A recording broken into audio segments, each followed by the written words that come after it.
Սատենիկ տեղեկություններ կան, արդյոք սկսվել են Թրամփի անոնսած բանակցությունները, ինչ է հայտնի այս պահին։ Եթե հետևենք Թրամփի խոսքին, ապա պետք է այսօր կեսօրից հետո լինեին բանակցություններ, սակայն Իրանի արտգործնախարարության խոսնակ Էսմայիլ Բաղային այսօր հերքել է բանակցությունների մասին պնդումը։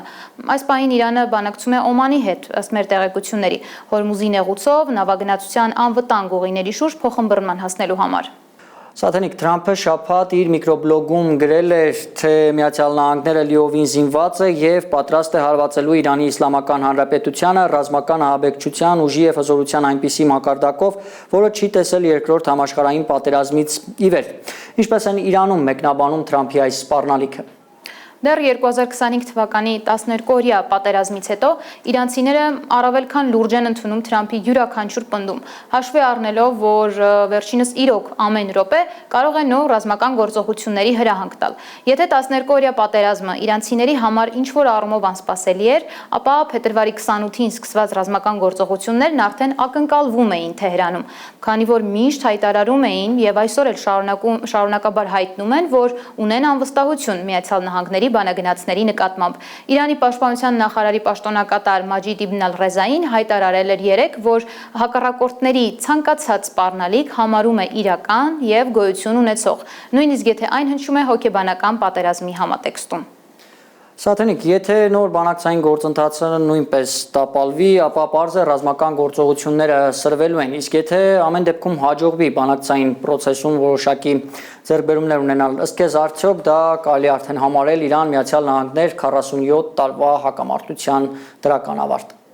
Շատ բարդ հարց է։ Կարծում եմ հենց դա է պետք կողմերին եւ հատկապես Իրանին։ Այսինքն, եթե ի վերջո, ինչպես նշում ես, 47 տարվա լարվածությունը, որը վերջին տարիներին հասել է իր գագաթնակետին, հնարավոր լինի վերջնականապես վերացնել, ապա սա լավագույն վերջնարդյունքը կլինի։ Միայն հարցը թե կողմերից յուրաքանչյուրը ինչ ձեռքբերումներ եւ կորուստներ կունենա։ Իսկ Իսրայելը։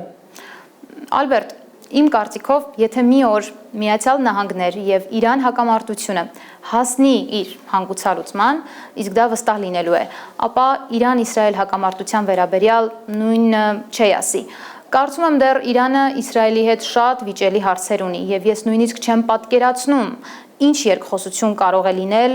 Թել Ավիվի եւ Թեհրանի միջև։ Ի վերջո այս երկրների թշնամությունը շատ ավելի խորն է։ Պատահական չէ եւ Իրանում շատ լավ հիշում են, որ Վաշինգտոնում 1979 թվականին իսլամական հեղափոխությունից հետո միշտ իսրայելական լոբին է աշխատել հակաիրանական ռազմավարությունը Վաշինգտոնում խորացնելու համար։ Սատենիկ, այս լուրերի ֆոնին ինչ տրամադրություններ են Իրանում, հասարակությունը ինչ է մտածում, մենք քիչ առաջ դիտեցինք Ծովինար Բարխուդարյանի ռեպորտաժը Իրաքից, նա Արբայինի արարողության մանրամասներն էր մեզ ներկայացնում, իրանցիները նույնպես ուխտատեղիում էին։ Իրանի հասարակության շատ մեծ տոկոս պատրաստ է դեռ դիմակայել Միացյալ Նահանգների հարվածներին։ Տպավորություն է, որ այս ազգը չունի պարտվելու մտադրություն, նույնիսկ պատժամիջոցները, երկրում եղած այն համաձայնությունները չեն ազդում հասարակության կարծիքի փոփոխության վրա։ Ես նկատում եմ, որ անսպառ էներգիայով օժտված ազգը չի ընդունում իր տարածքների նկատմամբ օտար ուժի վերահսկողության ձգտումը։ Անգամ իսլամական ամենամարդաշատ արարողություններից Արբայինին մասնակցելու համար Քարբալա ուխտագնացությանը մեկնել մոտ 4.5 միլիոն իրանցի։ Մինավի դպրոցի երեխաների հարազատներ։ Իրոք դժվար է պատկերացնել, թե ինչպես կարող են նահատակ երեխաների ծնողներ անցնել կիլոմետրեր, հասնել սրբավայր, որ իրենց ձայնը լսելի դարձնեն միջազգային հանրությանը։ Համաձայնենք, որ շատ ազդեցիկ երևույթ է։